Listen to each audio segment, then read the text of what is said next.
Le Comité des droits de l'homme de l'ONU a enjoint le gouvernement ivoirien d'inscrire Tidjane Thiam, président du PDCI-RDA, sur la liste électorale, informe Mathias Chichportich, avocat de l'ancien PDG du Crédit Suisse, dans un communiqué.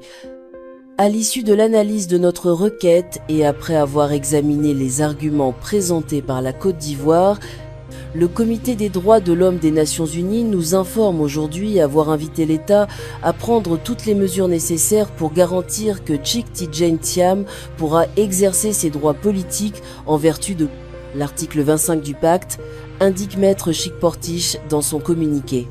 Selon ses explications, cette disposition garantit notamment le droit de voter, d'être élu et d'accéder, dans des conditions générales d'égalité, aux fonctions publiques de son pays.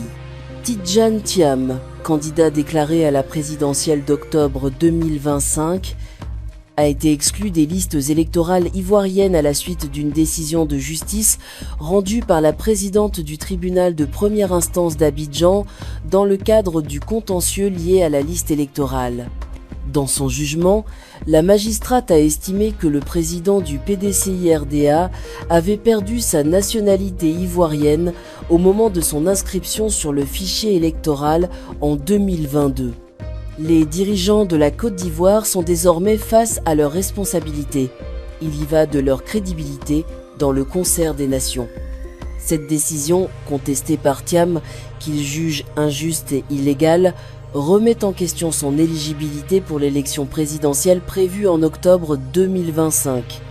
Déterminé à poursuivre son combat pour sa réinscription, Tidjane Thiam a apparemment saisi, le 5 juin dernier, le Comité des droits de l'homme des Nations Unies après avoir été radié de la liste électorale définitive.